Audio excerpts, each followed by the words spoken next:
na ako. But in accordance with the rule of COMELEC, yung excess money po na ginagamit po natin sa kampanya must be returned back to the COMELEC, Mr. Chair, to the donors, Mr. President. Maniwala ka yung... Hindi, yun po sinasabi ng COMELEC, Mr. President. And yun po yung ka sa batas COMELEC. na atin po dapat sundin. Tanungin kita, sinong kandidato nagsauli ng Mr. pera? President, you cannot ask question. We will be the one asking question. That's why I said, Kasi po kami po, pag nakakatanggap because po, it Mr. President, is I still have the floor. incongruous. Mr. President, Ngayon po, ang susunod po na magtatanong ay si Congressman Dan Fernandez. You have 10 minutes. Thank you, Mr. Chairman. Magandang umaga po, Mr. President, at sa lahat po ng mga resource persons who are here today. Magandang umaga po. Mr. Chairman, Mr. President, sa inyo pong campaign promise, nasabi na po natin na 3 buwan, 6 na buwan po yung ating pong pangako, pero umabot po ito ng 6 na taon. At dito po sa 6 na taon na to ay naganap ito pong mga allegation of the extrajudicial killing. Sa isang press con po na napanood ko po ay nabanggit nyo po yung reward system na binabanggit nyo po yung 3 milyon para po dun sa eradication ng drug lords. At meron din po kayo nabanggit doon sa 2 milyon naman po para po dun sa mga drugista. At meron din po kayong binanggit doon na second echelon na almost 1 million. Ito po ba ay totoo, Mr. President? Correct. I was fighting the drug war. Doon sa mga manufacturers, sinasabi ko talaga patayin ninyo. Patayin ninyo. Huwag na ninyong, basta maabot na ninyo dyan sa factory na nagluluto ng Cebu, patayin ninyo. Yan ang utos ko. And I assume for responsibility. Okay, Mr. President. Yung mga nasa labas na naglakad, nanhuli, hindi yun. At yung actual nasa factory, sabi ko, ubusin niyo lahat.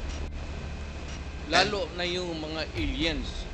And this happened in my city And in other cities in the Philippines. you take full responsibility for this, Mr. President. I will go to prison for that, Mr. Sir. At yun po ay in terms of policy, yun po yung inyong sinasabi. Ito po yung polisiya ng ating gobyerno, and that's the reason why ito po yung inyong pinaninindigan. Correct, Mr. President? Isahin ko na lang, and I will not repeat it. I did it as a matter of principle to protect my country. That is the long and short of it. Kung anong tanong man ninyo. Mr. Chairman, recently lang po, si PNP Chief Marbil ay meron po siyang interview dito po sa, can you kindly show yung GMA News Online number 12. At sinabi po ni PNP Chief Marbil that based on the official PNP data from July 2016 to June 2022, Marbil said that 1,286 officers were affected in the line of duty, with 312 killed and 974 wounded. And at the same time, sabi niya po, Mr. President, Mr. Chairman, that these police officers carried out their responsibilities with dedication and often faced considerable risk to ensure public safety. Many officers endured not only physical harm, but also found themselves entangled in legal and administrative challenges. 214, Mr. President, na mga officers ng PNP faced 352 criminal cases during this period. And according to him, that while the promise of support was made, many officers continued to face consequences largely on their own. Dinagdag pa po niya, Mr. President and Mr. Chairman, that 195 officers were dismissed over the period of 6 years. There are also 398 cops facing dismissal for various reasons. More than 20 police officers are currently in detention right now, Mr. President. The PNP chief said that numbers remind us that the impact of the anti-drug campaign was deeply felt by our police force as well. He noted that even as former President Duterte publicly committed to supporting those enforcing the campaign, he said there is no official record that these commitments were fully realized. I was not asked even for a minute So, na Mr. tumulong and for what a particular purpose. Then I will now make this promise. I will start a fund sa protection ng mga pulis. I'm putting up 1 million. Paghahanap ako, meron akong 1 million. Hindi ako kung meron million lang, bubula ako, sabihin ko wala. Mr. Chairman, I'll start. yeah, But I'll raise a fund para tulungan yung mga pulis. Mr. President, And I will personally appear in court. Ako mismo ang Mr. mag-defense counsel nila. Mr. Chairman, Mr. President, 2 days ago you have mentioned that wala po kayong pamasahe papunta po dito, and I'm pretty shocked that you have 1 million in your account to help our policemen, and we salute you, Mr. President, for that, and for being honest that you will be. That 1 that you will million be. is Wait, for wait, my. wait po, Mr. that President. one- I'm. 1 Mr. million President, I is still for have. I still have the my- floor, Mr. President. Keep Excuse for me. my As much- medicine and subsistence.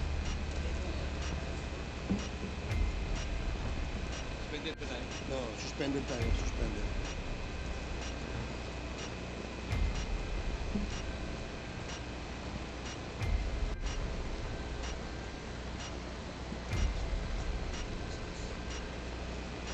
Gastos. Hearing resumed. Again, let me remind everybody to please calm down. Let the person talking finish his sentence first before you interject. Okay? Yun lamang po ang aking paalala sa lahat. Mr. President, Mr. Chairman, yung pong 1 million na ipagkakalob po ninyo will go a long way. And we are very thankful because marami pong mga officers po natin, mga kapulisan po natin na natanggal na po. 100, as a matter of fact, to be exact with that, Mr. Chairman, 195 officers na po itong na-dismiss. Nasira po ang kanilang buhay, nawalan po sila ng trabaho, they were humiliated, their dignity was lost, and Mr. Chairman, Mr. President, that 1 million will go a long way. I will hand to you the 1 Point million of order, Mr. Chairman. before this. Point of order, Mr. Chairman. What is the rule that was violated? What is the point of order of Congressman The Paduano? former president is speaking without the recognition of the chairman. And please, Mr. President, former president, you know the rules. It was read by Chairman Acop. And being a former congressman, you know the internal rules. Let the members of this committee finish the question before answering. That's my first point of order, Mr. Chairman. And I hope the former president understand. Nakalimutan The rules. ko na yun. Yung rules na yun. Oh, now, I now want you. Hindi Pinapaalala ko po. I'm not, Now again, I am Mr. not- Chairman. Chairman, Hearing suspended. the former president is Hearing speaking. suspended.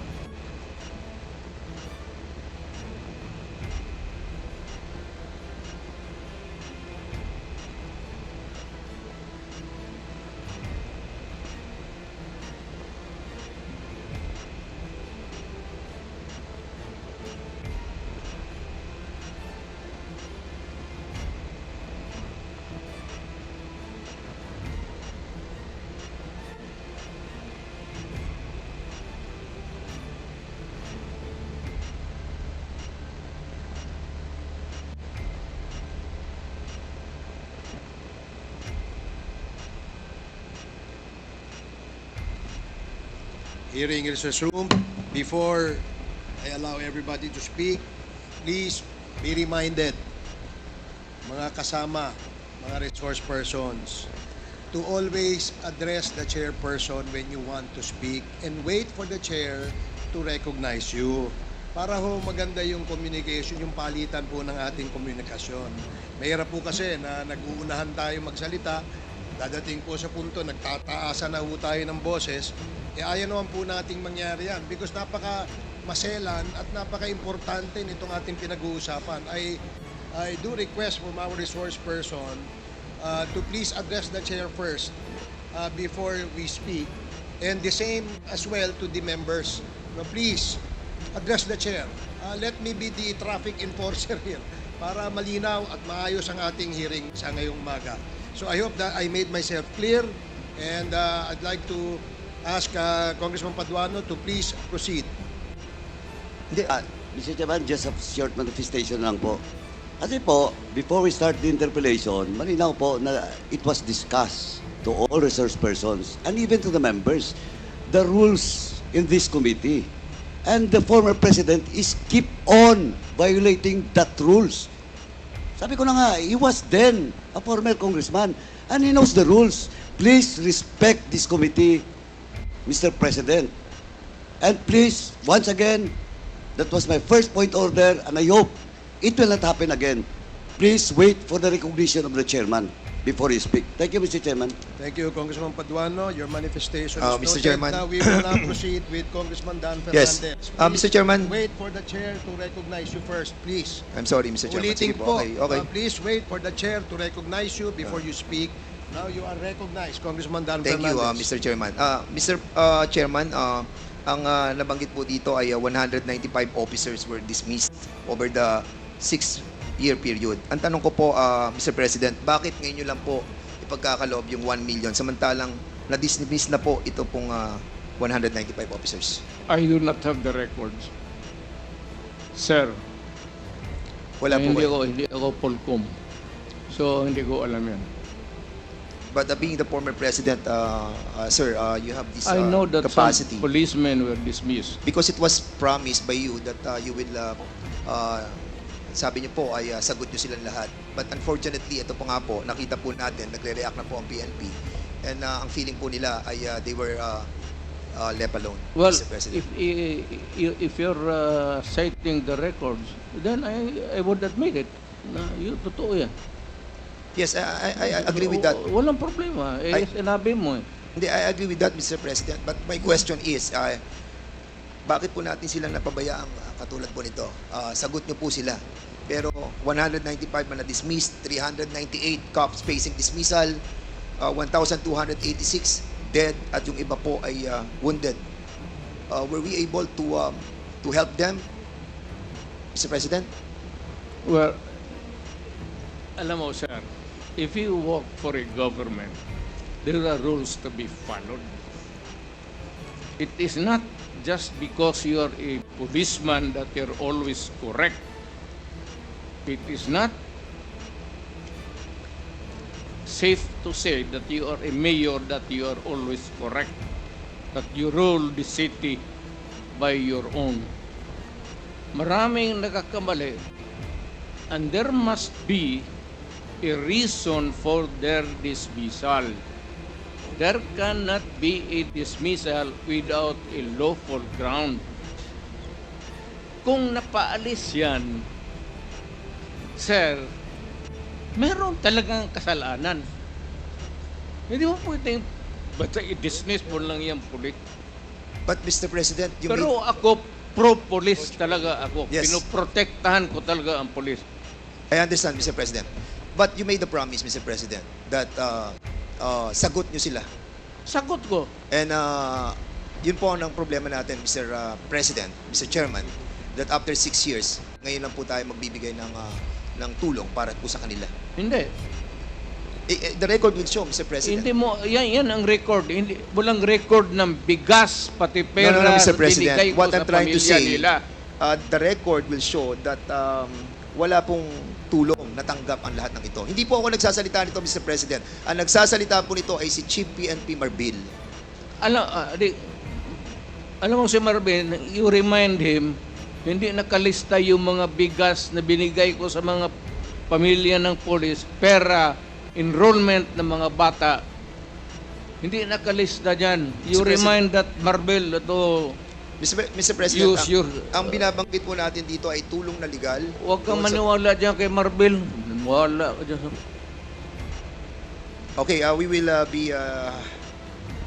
but, sige po, punta po tayo sa susunod, Mr. President. Mr. President, Mr. Chairman, I would like to show a video. And later on, I'll be asking the former President to answer some queries from this representation. Hindi. Sa So, sandali lang. Yes, I'm sir. not trying to be smart, Alec. I'm sorry if I'm overdoing. Hindi, it's okay po, Mr. President. No problem po. It's not really, hindi ko sinasadya yan. Opo. I respect I was once a member of Congress. Medyo emotional lang kasi ako basta sa crime na talagang galit ako sa kriminal. We Baka- understand that po, Mr. President. And thank you for that. Pakita lang po natin yung video, Mr. President.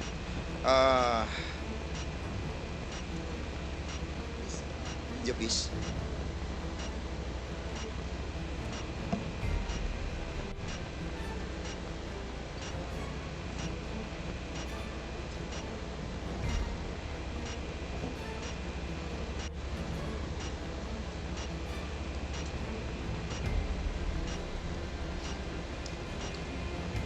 Mr. President, noong August 23, 2016, wait.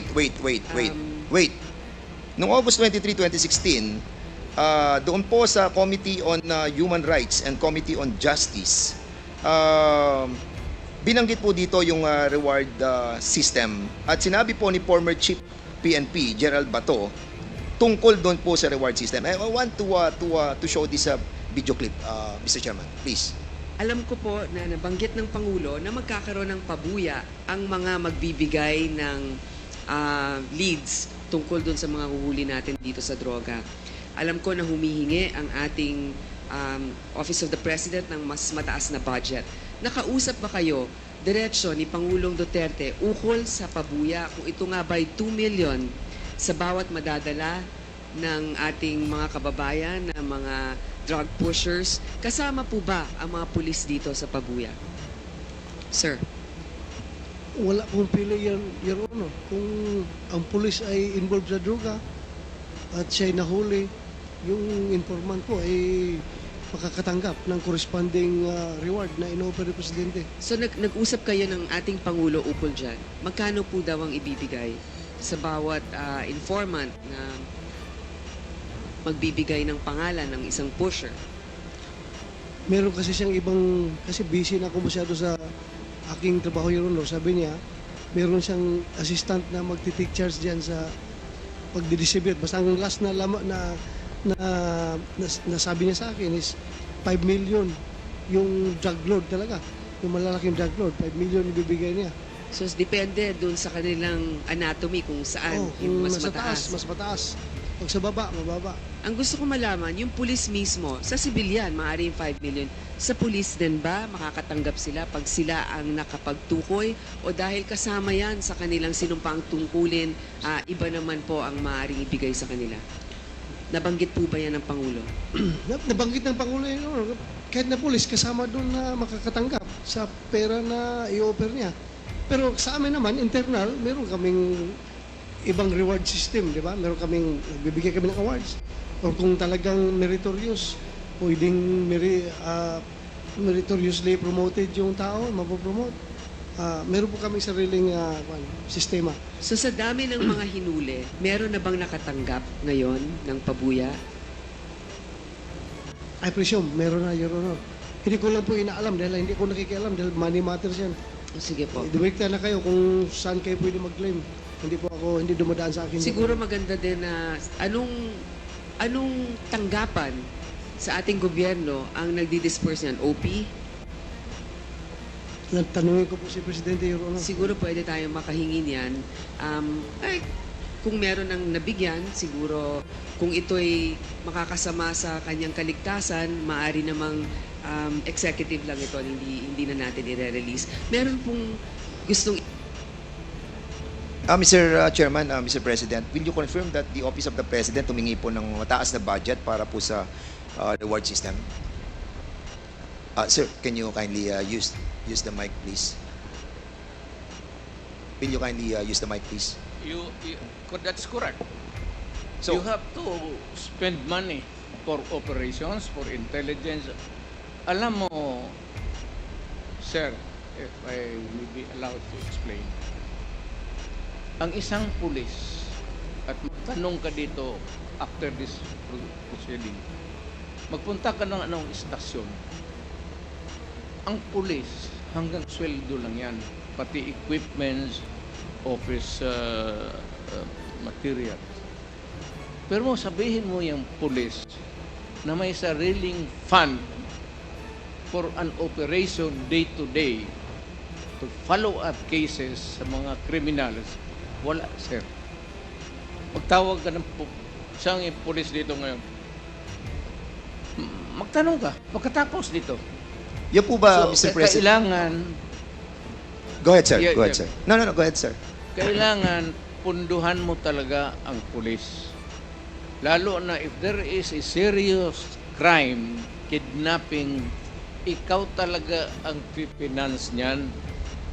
Walang pera ang pulis na mag-follow up kung saan dinala yung victim, kung they have to spend money or else you end up with nothing.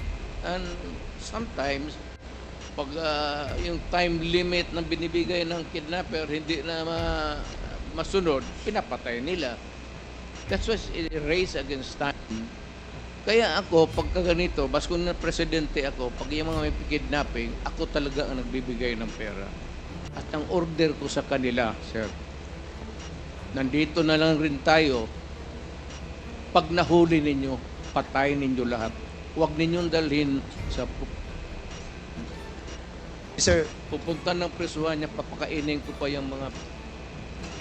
Mr. President, thank you so much for refraining yourself from speaking bad yeah, words. sir. We appreciate that. No? Nakikita po namin na talagang pinipigilan niyo ang sarili niyo. Takot ako sa inyo, sir. Hindi po, sir. Natutuwa po kami dahil nga nagiging maayos po yung Hindi, ating totoo. usapan po, sir. Sir, kasi po may... Sweating hands, oh. Takot talaga ako sa inyo. Kami rin po, malamig din po kamay namin dahil... Mr. President, medyo... nabanggit din po dito ni Gerald Bato during that time that siya po ay tinatanong ni Senator Grace po na sinasabi na sino magdi-disperse dun sa Office of the President. At may sinasabi po si General Bato, sino po ba yung sinasabi na assistant na magdi-disperse po nung pera para sa reward system? Yes. Sino po, Mr. President? Hindi ko na sinong kahiro doon. Kasi may sinasabi po si Gerald Bato na tao na magdi-disperse ng pera from the Office of the President. Sino po yan, Mr. President? Hindi ko na alam talaga. Pagka ganung police operations, actually, it's an official, it's not a hidden item there. Kunin mo doon sa kahira sa baba na kay police operation Mr. President, lahat naman yan police operation. It cannot be funded by it cannot be a police operation cannot be funded by private money. That is not allowed by law. pero during the time that you were, during one of your interview, Mr. President, I still remember that you have mentioned that yung pong pera na galing po sa donation ng inyong pong campaign funds will be utilized for the reward system. You mentioned that and I saw the video. And that's a private money, Mr. President. Yes, pero galing sa akin. Hindi na private money kasi natanggap ko yan. Ano na ako nakahawak ko na the money I was already when I was in the official na ako. But in accordance with the rule of COMELEC, yung excess money po na ginagamit po natin sa kampanya must be returned back to the COMELEC, Mr. Chair, to the donors, Mr. Maniwala President. ka nyo. Hindi, yun po sinasabi ng COMELEC, Mr. President. And yun po yung ka sa batas COMELEC. na atin po dapat sundin. Tanungin kita, sinong kandidato nagsauli? Mr. President, you cannot ask question. We will be the one asking question. That's why I said, Kasi po kami po, pag nakakatanggap because po, it Mr. President, I is still have the floor. incongruous. Mr. President, kasi po ako pag nakakatanggap, kakaunti lang po yung nabibigay sa ating donation. So kulang na kulang pa po. And we believe that you have mentioned that excess money was utilized for the reward system. Is this true, Mr. Public President? interest. To protect public interest. Kaya nga po, Mr. President, Yes. na-utilize po yun. Yung sa, Yes, correct. Thank you, Mr. President. Mr. President, binanggit po natin, isa sa mga pronouncement din po ninyo, that in no matter, sabi niyo po, that you won't apologize to the thousands of people who died and families who suffered because it is your belief that it's worth killing drug addicts and pushers. Dahil nga sa sinabi niyo rin yung don't destroy my country because I will kill you. Nabanggit niyo po ito, Mr. Yeah. President. And Correct. would you also agree with me, Mr. President, that there are so many forms and ways how to destroy a country? Again, sir? There's a lot of ways to destroy our country. Is it correct? There's a lot of ways, Mr. President. Maraming paraan para wasakin po ang ating bansa. Oh, of course. 'Di ba? Hindi lamang po ang pagsukpo sa illegal drugs. As a Yes. matter of fact, Mr. President, Rebellion. yes, correct. Yung pong tinatawag po nating economic saboteurs, yung pong mga sumisira ng ating kalikasan, Correct. yung mga nagpapasok ng mga illegal, yung mga smuggling sa ating pong mga costume, yung pong mga droga na pinapasok, yung mga illegal na bigas, yung pong mga asukal at iba pa. And at the same time, Mr. Chairman, yung corruption also. And at the same time, Mr. Chairman, ito po tinatawag nating conniving with the different enemies. These are forms and elements in destroying our country. Mr. President, your pronouncement that don't destroy my country because I will kill you. Does this pertains to all of these elements, Mr. Hindi naman. Sir, I was really particularly worried because yung droga kasi ang target yung mga bata. Hindi tayo. Ang droga na distribute dyan sa mga high school, dyan sa mga ano, kung ang next generation ng Pilipino puro durog, puro bangag. At marami nakikita mo dito, mga opisyal natin sa gobyerno, nakikita mo mga bangag. Alam mo na kung sino ang bangag. Tinatawag nila. Kaya ako, sir, I'm just being, I was being a father of the city. But talagang galit ako sa kriminal. Yes. And would you Naggalit ako sa kriminal. And would you agree with me, Mr. President, that doon po sa inyong war on drugs, yung mga reported, majority of those that were reported killed on war on drugs were not really all drug addicts and pushers? Would you agree with me? Well, because some of those who are really Collateral. in trafficking are not marunong eh. Those in trafficking sa drugs, may utak yun. Yun sila ang nag-traffic ng drugs. And they avoid taking drugs because alam nila na kung malulong sila sa droga, hindi na nila magamit yung utak nila. Mr. Kaya, President, yung yes. sinabi nila na hindi lahat drogista, tama yun. Yung Pero ito po yung mga collateral damage. Sabi nga po, shit happens eh. Di ba? Sabi ni Gerald Bato. So, if ever that meron pong collateral damage, meron pong mga shit happens, will you consider this as a failure of the war on drugs? Hindi, sir. I would say that it was a maybe unnecessary death, but a collateral damage is recognized, if not, hindi naman sinasadya eh. Kaya yung in one drug den doon sa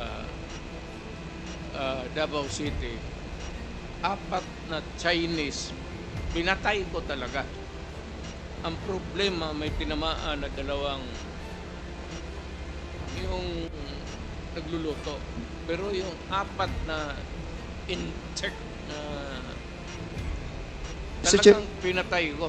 Sinadya ko talang patpatayin. Mr. Chairman, Mr. President, is that a Admission, yes. admission that you Oh. killed them? lumaban po sila? Or pinatay nyo silang walang laban? Sinabi ko sa kanila, Hindi, sir, Mr. President, pinatay nyo po ba siya ng walang laban or lumalaban po sila? hindi, lumalaban. Kasi, So- kasi pag raid, siyempre, agawan ng kung anong mapupulot nila, lumalaban, pero I would say that hindi naman lahat malaban na mayroong tit for tat. Meaning to say, kung may M16 yung police, may M16 sila. That would be an impossible scenario. Pero kung lumaban, pasensya tayo. Ako sinabi ko, no mayor ako, do not do it. Do not do it because I will kill you. Kung yung naabutan ko doon, kagaya ng 4 na inchik, talagang pinatay ko. 4 po ba yun or 6, Mr. President? 4 po ba yun or 6? Kasi a while ago you were saying 6 po. 4 lang. 4 lang po. So, pwede po na malaman kung sino po yung mga 4 na po yun. Ano pong pangalan po nila? Alam mo, sir, ang lolo ko Chinese. Baka nga yung isa siguro pinsan ko pa yung hindi ko alam, sir. Hindi ko alam tinanong. Natawa naman ako doon, Mr. President. Kaya dito, ko, ang lolo ko Chinese, eh. Lam ang lolo ko. On another topic, Mr. President. Si Garma po ay nagkaroon po siya ng affidavit. At sinabi po niya na meron pong double model na 3 levels of payments. Meron po siya sinasabi sa affidavit niya eh. Ang sabi niya, yung first suspect is killed. Ang binabayad daw po ay 20,000 to 1 million. At sa second level naman po, ang sinasabi niya yung co-plan, yung pong planned na pinapan po yung planned operation. At yung third daw po ay yung pong refund ng operational expenses. Ito po ba sinasabi ni Colonel Garma na pag binabayad doon sa mga namamatay na 20,000 to 1 million, which, by the way, corroborated by the testimony of Tata and Andy, is true? Correct. So, ito po yung namamatay, binabayad po 20,000 to 1 million. Hindi yan, sir. Ganito yan. Hindi, yun po ang tanong ko, Mr. President. Hindi, ganito nga. Sige po. Ito na yung answer ko eh. Sige po. Yung may police operation, alam ng police lahat yan, pinupunduhan ko yan. O ito, for a particular project. Pagka na-accomplish nila yan, sir, may sobra, magsabi ang police officer o lead official, sir, may sobra, hindi na ubos yun. Hindi na yan. For the boys. Yan, sir. Okay, Yan, sir. yan. Mr. President, in some interviews you have mentioned that, and you have spoken about the reward system. And sinabi nyo, patay o buhay? Patay, better. Buhay, okay lang. Correct. Yes, so ibig po sabihin ay mas okay sa inyo kapag patay. Mas maganda kung patay, sir. And that's the reason why we are trying to encourage our citizens to kill all those addicts. No, not addicts. To kill the criminal. Not addicts because addicts are victims of the criminals running the drug syndicates. Mr. Mali yan, sir. Mali Mr. yan. Mr. Mali President, yung kasi there is a report na nagsalita po kayo noong July 1, 2016 that was covered by The Guardian. At sinabi niyo po dito, if you know of any addicts, go ahead and kill them yourself, as getting their parents to do it would be too painful. I am talking of the drug manufacturers and drug dealers. That is a... So mali po I to. don't know who wrote it. I am not bound by it. Huwag mong iano yan, sir. Hindi ko trabaho yan. Get it from my mouth. Because I was the man. Ano po to, Mr. President? Live, ano po to, interview po? Ano po to, Talagang video? sinabi ko, pero hindi tama yan. Nasa video po, Mr. President. Sinabi hindi addict, sabi ko drug dealers and drug pusher. Bakit mo patayin yung addict? Dali mo sa ospital.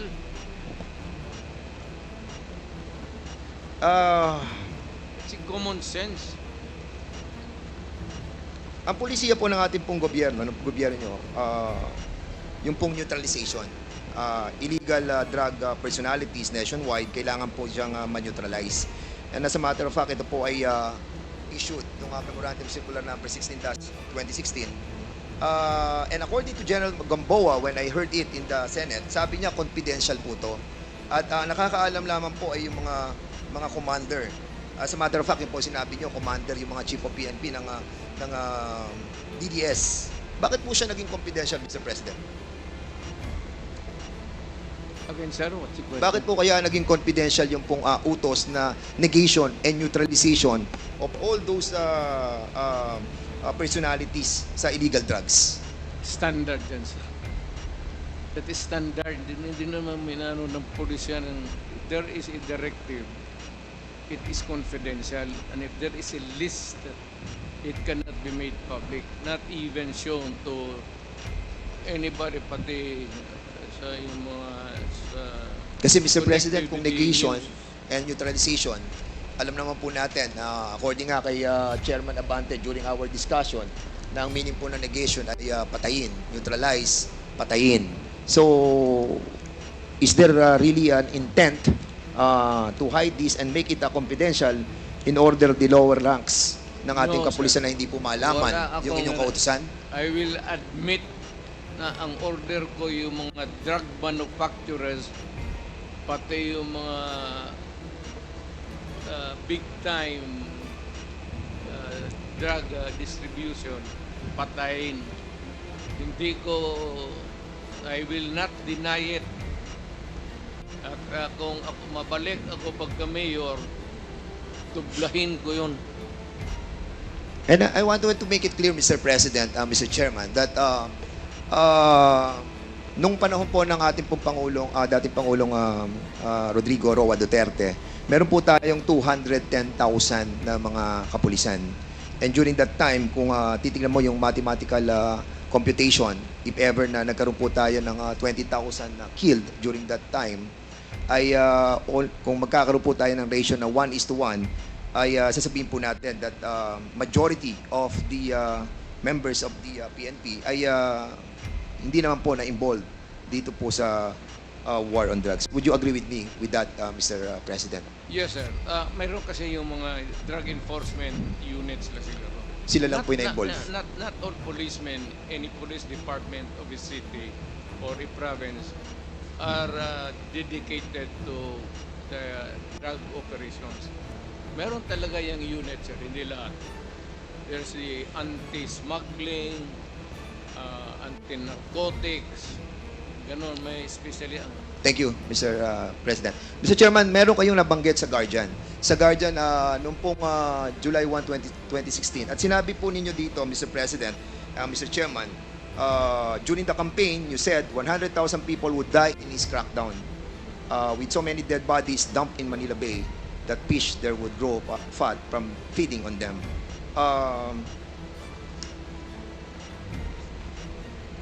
And out of that 100,000 that you have mentioned, ang reported lamang po na namatay is ay almost 20,000 to 30,000. So, were you Kulang. disappointed on this, Mr. kulang. Kulang? Were you disappointed that it's only 20,000 to 30,000? Sir, kung pabalikin mo ako sana pagka-presidente, I will make up for the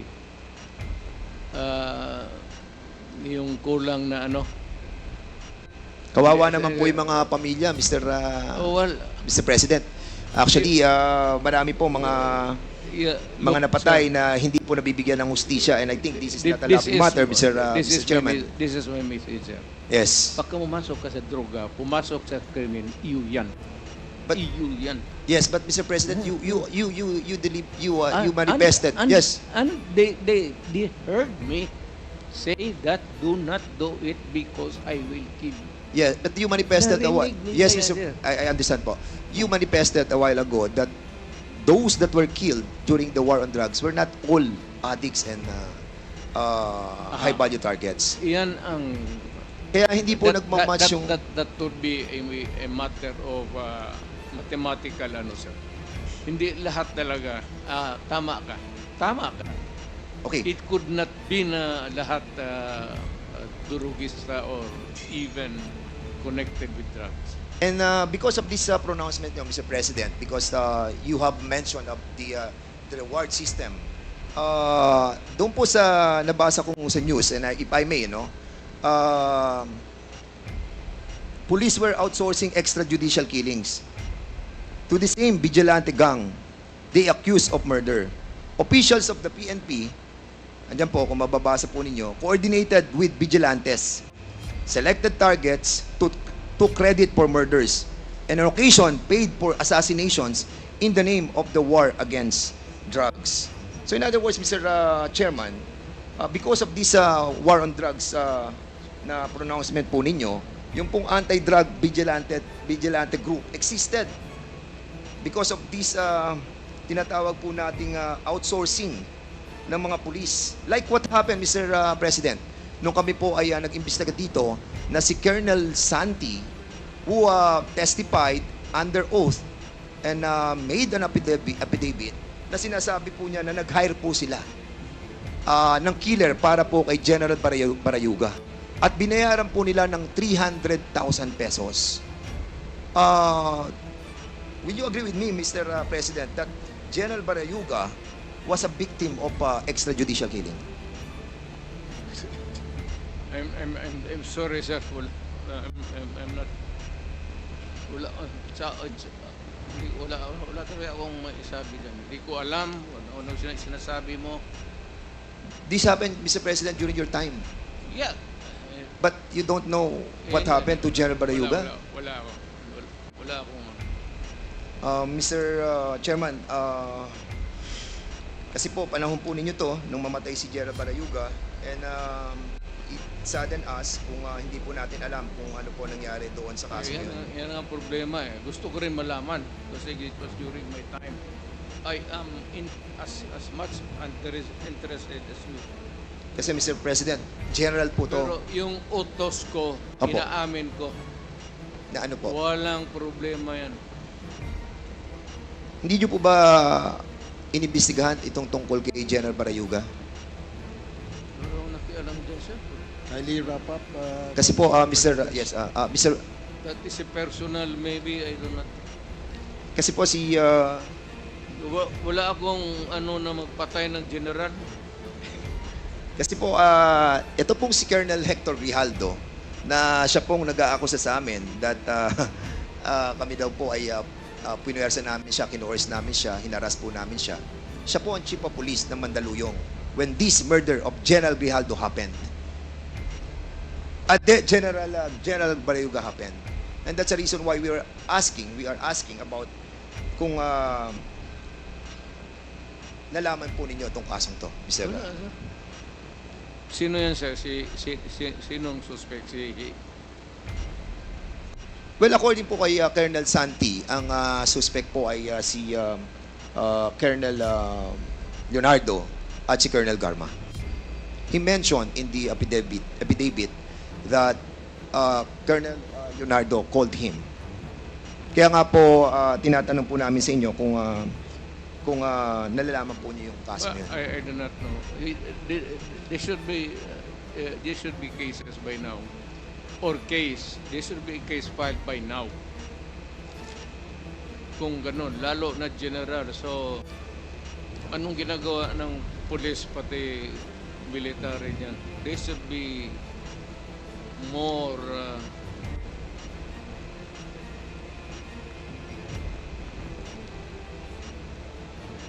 more active. Lalo na yung general. Okay po. Mr. Chairman, Mr. President, merong pronouncement sa Philippine Daily Inquirer written by Marlon Ramos, Robert Dehon, noong October 14, 2016. And De Lima called mother of all drug lords. Nakasulat po to at binabanggit po. Naniniwala po ba kayo that si Secretary De Lima ang mother of all drug lords? Who said it, sir? According sa report ay mga tao po natin sa Malacanang ay Sino, si sir? Director Ruel Lasala and Reynaldo Esmeralda, former NBI officer in charge ng Department of I Justice. would like to congratulate them for making this statement. Secretary De Lima, would you agree with the statement of the former president that you are the mother of all drug lords?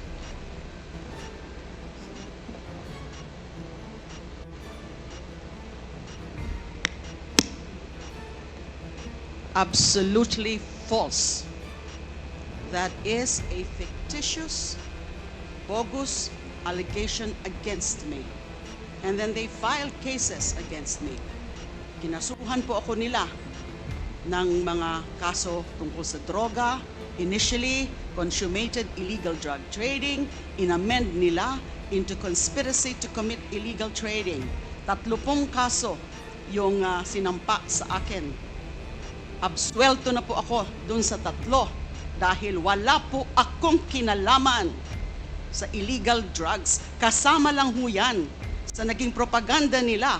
Kasama lang ho yan dun sa mga para meron silang isang figure, a prominent figure, at si Senador De Lima ho yun noon, noong 2016, na doon ang magiging atensyon ng bansa, atensyon ng mundo, na itong babaeng ito ay the mother of all drug lords, the beloved drug trade queen.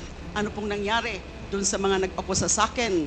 Yung mga beloved convicts, mga nung una, yun ang mga sabi nila, kung ano mga sinabi nila na nag-raise funds ako. Pero kinalaunan, binabawi ho nila yung kanilang mga akusasyon against me. I was cleared of all 3 drug cases. I underwent the whole process. Dumaan po ako sa buong proseso kahit mahirap, masakit para sa akin. Kinulong ako ng almost 7 years na hindi na po nila yan mababalikan dahil sa pagkagalit nung pinaka-mastermind nung pag-persecute sa akin na inimplement nung kanyang Secretary of Justice, si Vitaliano Aguirre. At meron pang mga ibang handlers na siyang mga kumausap dun sa mga nagtestigo against me. So that is absolutely false. That is a slanderous accusation against me. Thank you po. Mr. Chairman, Mr. President, meron po ako nabasa na news observer nung 2017. At ito po news article tungkol kay Las Cañas, who claims he was a former DDS leader and personally killed about 200 people. Sinabi niya po sa Senado, the squad was formed under the guise of an anti-crime unit within the Davao Police.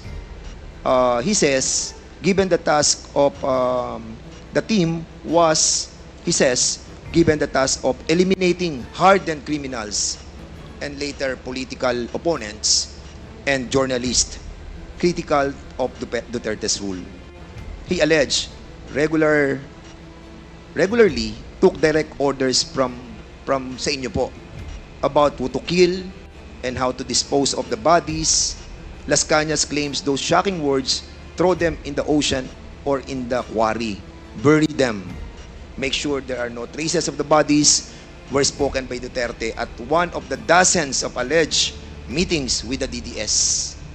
The police hit squad was paid based on the value of the targets, he says. So, Mr.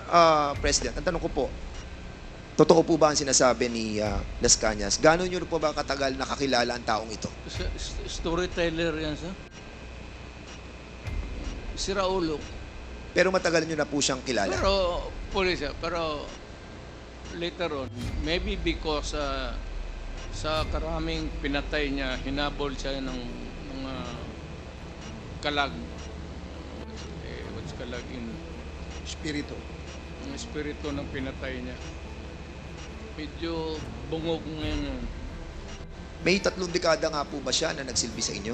Kasi binabanggit niya dito, in his more than 3 decades of service, admitted that he was blindly loyal to the cause and saw his work as a noble form of public service. Mr. President, for a while, we were risking our lives for the welfare of the majority of the people. I felt that I was serving the country for the greater good. Yun po yung kanyang parang naramdaman nung ipinaglalaban niya yung 200 people na kanyang pinatay dahil naniniwala po siya sa nobility ng kanyang sinasabi po ninyo na this is being done because of public service. I am now Yes, sir. may hero complex yung buang na yan. Sino man ang maniwala ka ng istorya na gano'n? Meron pa po siya may sasabi, Mr. President. Ito, last na po to, na sinasabi niya. He tells one particular incident. No? Medyo worrisome po ako talaga dito because meron po yung binabagat against this. That has given him nightmares for years. In 1996, Las Cañas and his team were ordered to kill an alleged criminal, his pregnant wife, and his 4-year-old son, who were all in the same vehicle at the same time. I attempted to rescue the 4-year-old boy. Las Cañas claim. But according to our team leader, since the boy had seen our faces, he could recognize us in years from now and identify us. It was on the personal order of Duterte, he claims, that they disposed of the family. Mayor Rudy approved the recommendation of our task force commander in front of us to erase, meaning to kill everyone. That was his specific order, that he okay with it, provided it would be clean. Sir, medyo matas-taas ito lang ano ko, sir. When I was a fiscal, kukunti lang yung sweldo and I got married. Asawa ako, got pregnant, asawa ko, nanganak ako. So, short yung income ko. Nagturo ho ako to augment my income sa Police Academy sa Davao City for about almost 7 years while I was a prosecutor. Wala akong tinuro na ganun sa kanila. By the book, at hindi naman ako gabong hipokrito na magsabi sa kanila ito ang gawin mo tapos pagdating doon sabihin ko sa kanila na iba ang gawin. That's a very complex thing to do kung ako ang tinutukoy mo sa pangyayari niya. I cannot imagine myself teaching criminal law sa Police Academy doon. Pagkatapos, iba ang sabihin ko sa kanila sa likod. How? Mr. President, if I may, no? Sinabi rin po ni Las Cañas dito that kayo raw po yung Lord of all drug lords. Ano pong masasabi niyo po dito? Ano po? Kayo daw po ang Lord of all drug lords. I cannot. Ikaw, alam mo man ako, sir. Papabili siguro ako ng mga aspirin, gano'n, pero Paki-explain po properly, Mr. President. Hindi po namin masyado maintindihan. hindi ako dadating ng pagka-presidente, sir, kung gano'n ako. Sir, can you kindly tone down your voice? Oh, yeah, yes. We're just trying was to... just no, emphasizing Mr. President, the we're just point asking na that to clarify your alam ng statements. pulis, alam ng lahat ng tao ng Pilipinas, mayor ako, hindi ako dadating ng pagka-presidente kung ganun ako katurpe. Hindi, sinasabi That's your lang po last namin, Mr. question, President, Congressman kung Fernandez. kayo po yung Lord of all drug lords na sinasabi po ni Arturo Las Cañas. Yung po ang tinatanong ko. Mr. President, okay. Lastly, Mr. President. That's your last Yes, question. Again, last na po to. Congressman Dan Fernandez. Mr. President, meron po kayo sinabi nung 2016 sa interview nyo po that you have planted evidence during your time as a fiscal. Is this true? Hindi po totoo.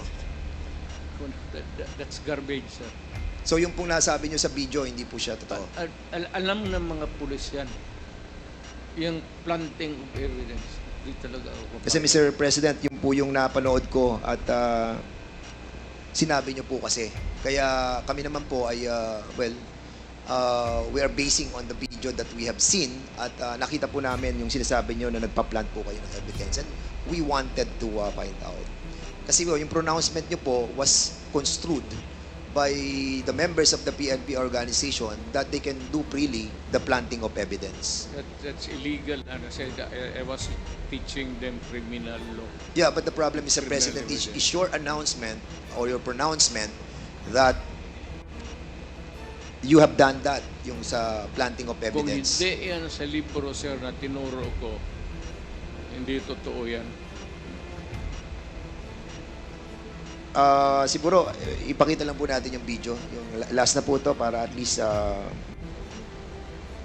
Days. We planted evidence. We arrested persons, but we released them. But telling him that it was this person who squealed on him. And then we, when he goes out but killing, then we said that it was this fellow who really did it, who did you in. We first planted the intrigues so that we would know where they were from, where they came from. It was not until I was the favorite whipping boy. So, Mr. President, hindi po totoo yan nasa video po. Ano po, Mr. President? Totoo yan.